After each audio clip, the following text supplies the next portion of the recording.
Diary extracts. For the first 10 years that I was at Ramana Ashramam, 1928 to 1938, Bhagavan made a point of keeping me busy all the time. If ever he saw I had nothing to do, he would usually think up new jobs for me just to keep me occupied. Because of this, I had very little leisure during this period. When I moved to Palakottu, the situation was reversed. I had no work to do, except for my household chores and almost unlimited free time. I decided to use this free time to meditate, to study the books that Bhagavan had prescribed for me, and to begin compiling a diary which would contain accounts of what Bhagavan had said or done. I began the diary in the second half of 1938 and made regular entries for about a year. Several of the stories in the preceding chapters were originally written in this diary in 1938 or 39. Some of the other entries found their way into talks with Sri Ramana Maharshi. Since that still left many interesting dialogues unpublished, I decided to include most of the remainder of the entries in this chapter. The questions and answers given below do not purport to be a systematic account of Bhagavan's teachings. Rather, they are a fairly representative sample of the types of dialogue that took place in the Old Hall in the late 1930s. The following questions were asked by an aristocratic-looking American lady.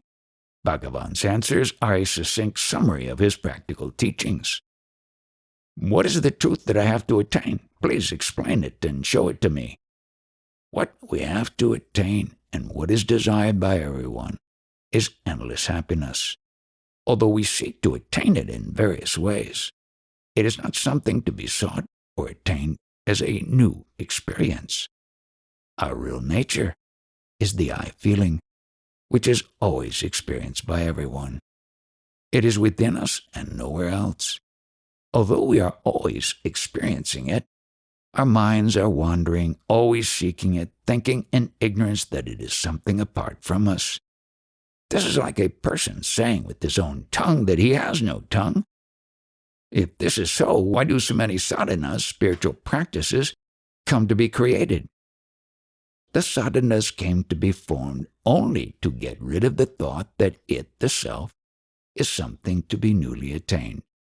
The root of the illusion is the thought which ignores the self, and which thinks instead, I am this body.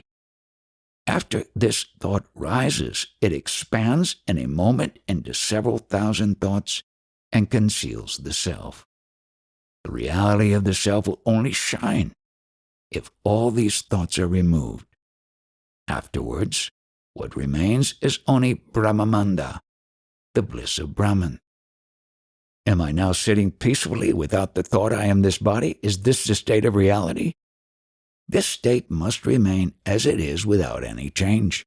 If it changes after a while, you will know that other thoughts have not gone. What is the way to get rid of other thoughts?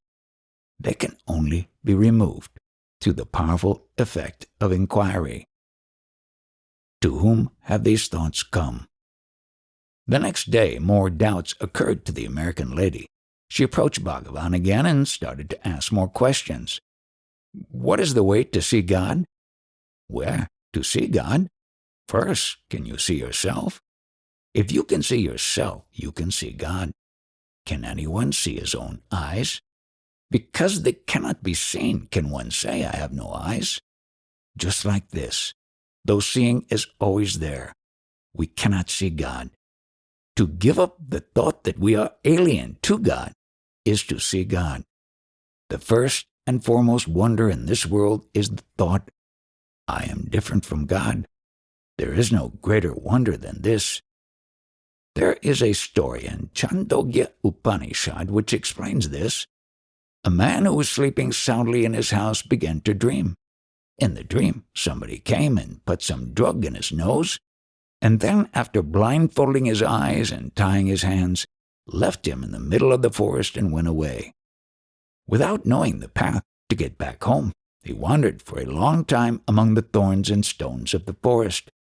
Eventually, he began to cry. A deva spirit being appeared and asked, Why are you crying? Who are you? Why did you come here?" The blindfolded man gave the particulars of his name, village, and so on. Then he said, "Someone came and deluded me with drugs, blindfolded my eyes, tied my hands, left me in the middle of the forest, and went away." The Deva freed him from his ties, showed him a path, and told him, "If you follow this path, you will reach your village." The man followed the instructions, reached his village, and entered his own house. At that moment he awoke from his dream. He looked at the door and saw that it was locked from the inside. He realized that he had spent the whole night lying on his bed, and that he had never been to a forest or returned from there. He understood that the cause of all his suffering was his avichara buddhi, his lack of discerning inquiry.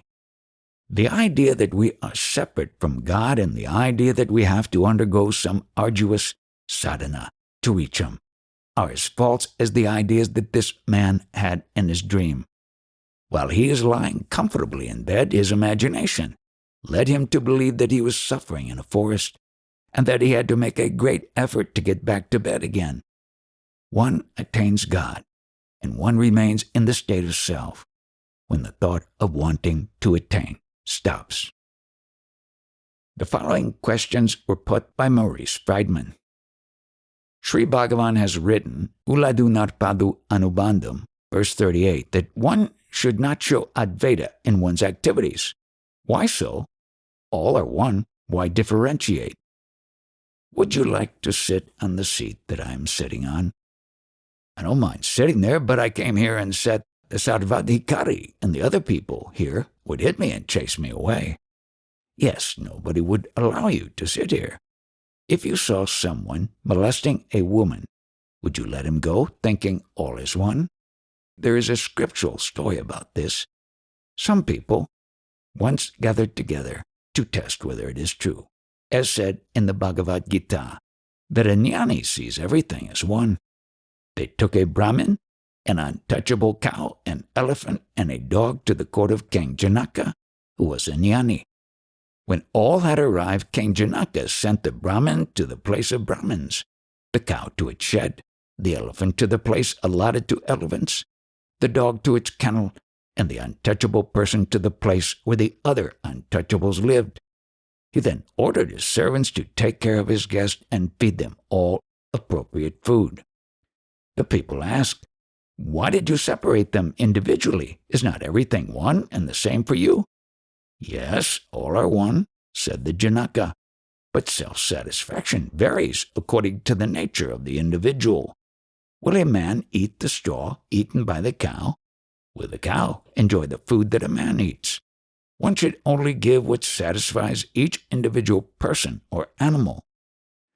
Although the same man may play the role of all the characters in a play, his acts will be determined by the role that he is playing at each moment. In the role of a king, he will sit on the throne and rule. If the same person takes on the role of a servant, he will carry the sandals of his master and follow him. His real self is neither increased nor decreased while he plays these roles. The jnani never forgets that he himself has played all these roles in the past. Bhagavan, I have read much of the Vedas and the Shastras, but no Atma-jnana, self-knowledge, has come to me. Why is this? Atma-jnana will come to you only if it is there in the Shastras, scriptures. If you see the Shastra-jnana, knowledge of the scriptures will come. If you see the self, self-knowledge will shine. How to see the self? Everyone says, I am. How do we know that this is true? Do we know this by looking in the mirror, or do we know it only after looking in the Shastras? Tell me, if the self is something to be seen, there should be two selves, the self which looks and the self which is seen. Would you agree that you have two eyes? No. The reality that exists is only one.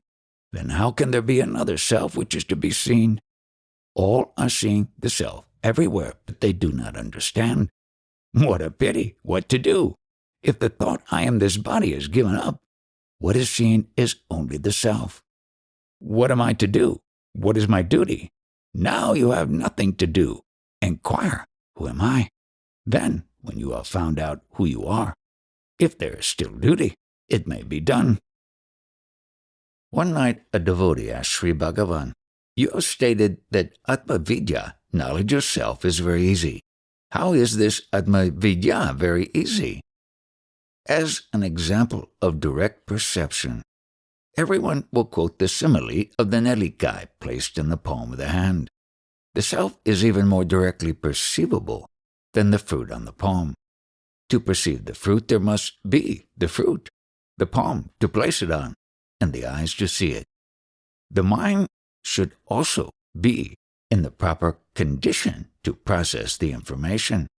Without any of these four things, even those with very little knowledge can say out of direct experience, "I am." Because the self exists just as the feeling "I am," Atma Vidya is very easy indeed. The easiest path is to see the one who is going to attain the Atma. Another devotee asked a similar question a little later, and Bhagavan gave a similar reply. Why cannot the self be perceived directly? Only the self is said to be directly perceived. Pratyaksha. Nothing else is said to be pratyaksha. Although we are having this pratyaksha, the thought "I am the body" is veiling it.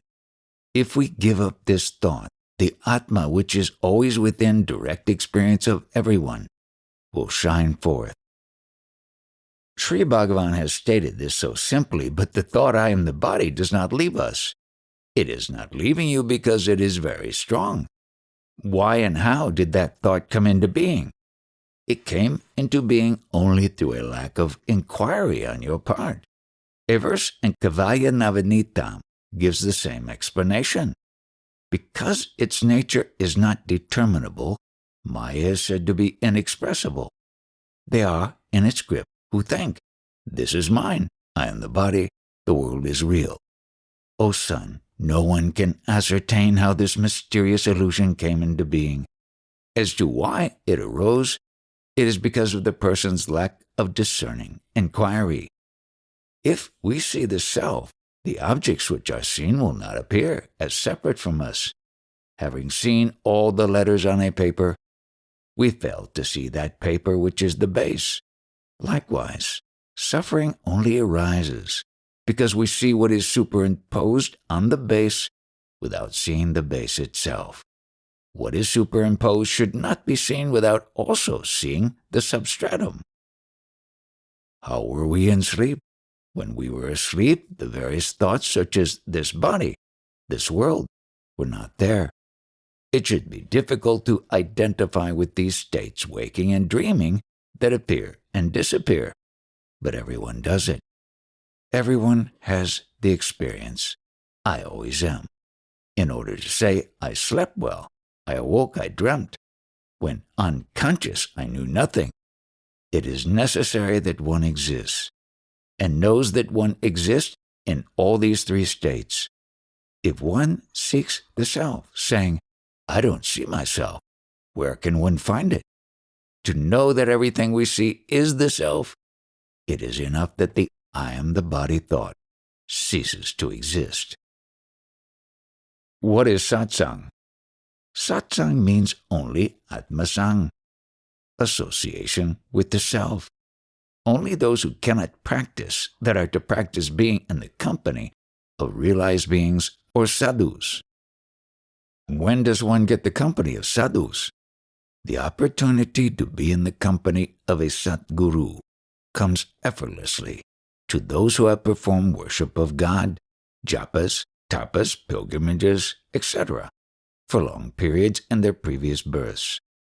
This is a verse from Tayumanuvar, which points out the same thing. O Lord of the first and last, those who properly start the worship of idols, holy places, and sacred waters will meet the Satguru, who will tell them the words of truth. Only he who has done plenty of nishkamya karmas, actions, performed without any thought of a reward or consequence, in previous births, will get abundant faith in the Guru. Having faith in the Guru's words, such a man will follow the path and reach the goal of liberation. We are living in a place where there is no sadhu. What can we do? We cannot have the darshan of sadhus every day. What to do? Pictures, names of gods, and pujas have been formed for this purpose. Only those who have attained the grace of Ishvara will get the grace of the Guru. Only through the grace of the Guru can one attain the grace of the self, which is within. That alone is moksha, or liberation. On another occasion, Bhagavan explained the importance and greatness of satsang by quoting from Sutta Samhita. Those who are seen by the eyes of Jivan Muktas, those who are liberated while they are still alive, are freed from the many kinds of sins and become themselves Jivan Muktas. The family of the Jivan Mukta is purified. His mother, herself, is a person who has done what needs to be done. The whole earth is purified by him. After saying that there were many other passages in the Sutta Samhita which glorified jnanis, Bhagavan went on to say, when a jnani is born in this world, the devotees, the disciples, those who are indifferent to God, and even sinners, are all benefited. The life histories of many people exemplify this. Since Bhagavan was so frequently extolling the greatness of satsang and grace, I once asked him, it is said that moksha is attained easily only with the grace of the Guru. How is that so? Bhagavan replied, the house of moksha is not anywhere outside, it is within everyone. Whoever has a strong desire to attain moksha is being pulled by the Guru who is within. The Guru who is on the outside raises his hand and pushes him inwards. This is how the Guru's grace operates. Bhagavan then quoted two of his favorite verses from Kaivalya Navanitam, in which the disciple thanks the Guru for giving him the grace, which enabled him to realize the self. Lord, you are the reality remaining as my inmost self, ruling me during all my countless incarnations. Glory to you who have put on an external form in order to instruct me. I do not see how I can repay your grace for having liberated me. Glory, glory to your holy feet. The master beamed on him as he spoke, drew him near and said very lovingly, to stay fixed in the self without the three kinds of obstacles, ignorance, doubt, and knowledge derived from false premises, obstructing experience, is the highest return you can render me. Is the appearance of the differentiated universe true or untrue? It depends on how we regard the terms true and untrue. If we look at Brahman, there is no universe. Then why does the universe appear? Appear to whom? The universe does not say I am. Is there any evidence to say that the universe appears? To whom does this universe appear? To me. Who are you? Find out who you are. Then afterwards tell me if there is a universe. The state of samadhi has not yet come to me. That state does not come or go. It is our own ever-existing natural state. Swami, can I take up the bhavana, mental attitude, I am Brahman? If you assume I am Brahman, you will receive many blows. Why? Because everything is already Brahman. Why should it be assumed? Is it necessary to assume I am a man? If the thought I am the body is there, then it is necessary to assume, no, I am not that. Because I have a wife and children, I have many problems. I cannot escape from them. The outer samsara, mundane activities, cannot do anything to you. Only the inner samsara must be given up. This only lasts for 5 minutes, then it gets changed. This kind of thought must go. A devotee from Trichy brought his son into the hall. After doing namaskaram to Bhagavan, he sat down. The boy, though he was still very young, was clearly showing signs that he was very worried. After the two of them had sat down, Bhagavan inquired, which train did you come on? The devotee replied, we came at 8:30 this morning. Bhagavan then asked, how is Dattatreya, the boy with the worried look. The devotee answered, "Having unsuccessfully tried all sorts of medicines and mantras, we have come to Sri Bhagavan as a last resort." As he is saying this, he folded his hands in a gesture of supplication. Sri Bhagavan spoke to the boy. "Having the name Dattatreya, why should you worry like this? You should always be blissful. Instead of that, why should you spoil the bliss with the mind?" Bhagavan then narrated to the boy and to all the other devotees the history of the great Jnani Dattatreya, who lived in ancient days. Dattatreya used to wander the forest without even a loincloth. He was always full of the bliss of Brahman. Seeing this, Yadu Maharaj, a local ruler, thought to himself, "How is it that he is always blissful? I have everything, but I still have to suffer." Filled with this thought, he went to Dattatreya one day and asked him, "How is it that you are always full of bliss?" Dattatreya replied, "What is there other than bliss?" The king asked him, "How did this bliss come to you?" "To acquire this Ananda bliss, I had a number of acharyas, teachers. It came through them." When the king asked him who his teachers had been, Dattatreya told him a long story. "O king, I have 24 gurus. They were grasped by the inquiry made by my intellect. I am wandering in this world as a mukta, liberated one, only because of the jnana I gained through these acharyas. Understand who these acharyas are: the earth, the sky, the water, the fire, the sun, the moon, a wild pigeon, a python, the ocean, a grasshopper, a bee, an elephant, a honey-gatherer, a deer, Pingala, the prostitute, a child, a small girl, an archer, a snake, and a few others. Among the 24, I have rejected a few. I have learned patience from the earth, omnipresence from the air, non-attachment from the sky, taintlessness from fire, purity from water, and the truth that all changes are for the body and not for the self from the moon. The sun shines equally on all things, but it is not affected by them. From this I learned that though the yogi may see objects, he should not be affected by the gunas, which cause them to interact. From the wild pigeon, I learned that whoever gets attached to his residence will slip down from his elevated position. I understood that, like the python, one must take whatever food comes by itself. From the ocean, I understood that I should be placid, majestic, unperturbed, and difficult to fathom. The grasshopper which falls into the flame of a lamp burns to death. From this I understood that a man who falls into the fire of lust for women perishes. I learned from the bee that one should get food just sufficient to nourish one's body without forcing others to give. Even the strong male elephant undergoes suffering by coming into contact with the female elephant. From this I learned that a man is likewise subjected to suffering if he is touched by a woman or spends time in their proximity. The honey collected by bees over many days is stolen by the honey-gatherer. From him I learned that wealth earned by great hardship is often stolen by other people. The deer gets caught in the hunter's net after being enticed by the hunter's music.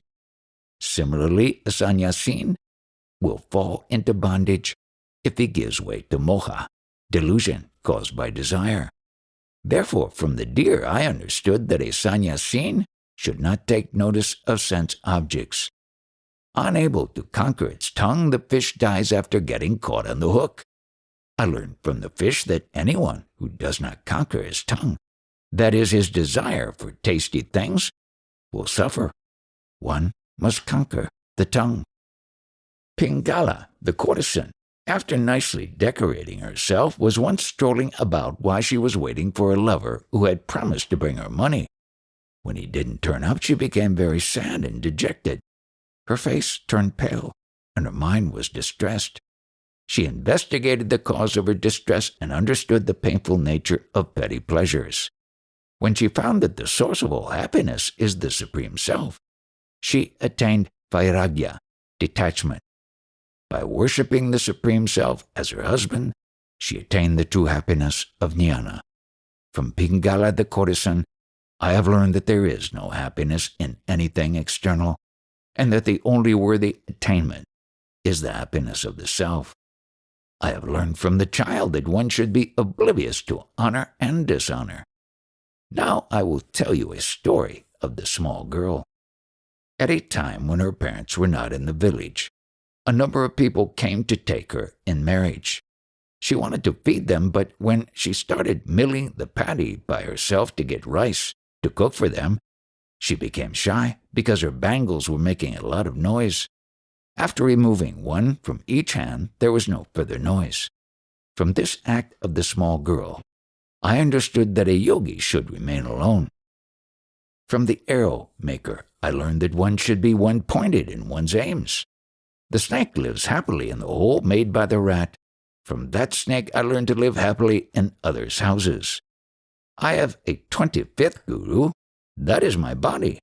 This body is the cause of my jnana and my vairagya. Having merged in Hari, God, the Self, with love and devotion, my state is now equal to the one who knows nothing. In this way, Dattatreya taught Yadu Maharaj all the jnana he had grasped through his 25 gurus, and ended his story. Having told the boy all the Upadesas teachings which Dattatreya told to the king, Bhagavan asked him graciously, "You are also called Dattatreya, aren't you? At least for your name's sake, you must be happy." The first of the following two questions was asked by Dr. Syed Sahib. The second one was asked by an unknown devotee. God is omnipresent. Why should he become an avatara, incarnate in a physical body, age after age? Couldn't he perform his function just by being present everywhere? By the order of Ishwara, authorized beings, Aikarika Purushas, along with their devotees, are sent to take birth on earth. These beings become avataras in order to give their grace to those who have done nishkamya punya, meritorious acts done without any desire for reward. They also come to punish sinners. When they have accomplished the mission for which they came, they go back to their own earlier positions. Though different bodies come to the avatara purushas, their experience of the unity of the self never changes. A man, after being born, undergoes the various stages of life: childhood, youth, manhood, and old age. But in all these stages, the thought that he is the same person who was born remains unchanged. Likewise, the avatara purushas knowingly remain as the one self, even though they go through many births. For them, it is rather like seeing 10 different dreams in one night. All these questions will not occur when you know yourself. Without knowing the truth about oneself, it is a waste of time trying to understand the differing teachings of other people. What is the difference between Ishwara, God, and Mukta, the liberated one?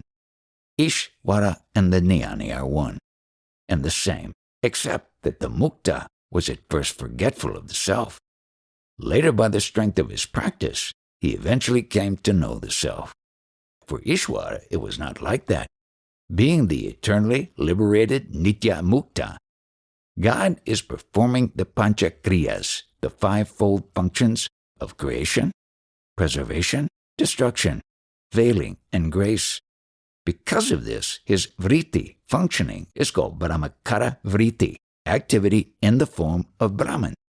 That is like calling the river which has merged in the sea Samudrakara Nadi, the river in the form of the ocean. The vrittis, activities or functioning of Ishwara and the Jnani are one and the same. But for the avatara purushas, the bodies will change until the end of the kalpa. This does not happen with the Jnanis. At this point, I interjected with a question of my own. Sri Ramana must have had the I am the body idea as soon as he was born. Is this not correct? Bhagavan seemed to disagree.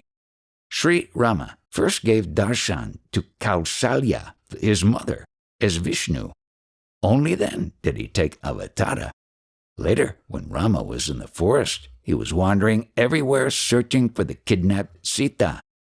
Then Parvati, who was watching from heaven, Asked Ishwara, doesn't Rama, who is an avatara and therefore perfect, know where Sita is? Why should he wander about searching for her? In reply, Ishwara told her, go and appear before Rama in the form of Sita. Then you will understand. Parvati did as he suggested, but Rama completely ignored her. He just went on searching for Sita. Bhagavan then went back to the second question and read us a verse from Kaivalya Navanitam, which states that Ishwara and the Jnani are equal. Disciple, O Master, you who are formless function as Ishwara and appear in human form here. You speak of a Jnani and Ishwara as the same. How can they be so? Yes, Ishwara and the Jnani are the same because they are free from I and mine. The Jnani is himself Ishwara, the totality of the jivas and also the cosmos. In August 1939, I asked Bhagavan a question about karma. Bhagavan says that when one attains jnana, all the three karmas cease to be. But in Kaivalya Navanitam, it is stated that the jnani will experience only prarabdha karma. Why does it say this? Prarabdha is the rule prior to the attainment of jnana. As such, even after the attainment of jnana, a jnani appears to be experiencing prarabdha in the sight of onlookers. There are several examples which are commonly used to explain this. An electric fan goes on spinning for some time, even after it is switched off. A burnt rope looks like a rope, but it cannot be used to tie anything. A tree that has been felled looks just like a living tree, but it is no longer alive. Peas which are roasted still look like peas, but they cannot sprout. The prarabdha of a jnani can be compared to examples such as these. When other people look at a jnani, it seems to them that he is experiencing prarabdha, but from the jnani's own point of view, there is no prarabdha at all. 2 months earlier, I had asked Bhagavan a similar question. In the Shastras, it is stated that even the Jivanmukta will behave according to his prarabdha. Why is Bhagavan telling us that a jnani has no prarabdha? On that occasion, Bhagavan had replied, for the jnani there is neither Shastra nor prarabdha. Questions like this have no relevance for the jnani.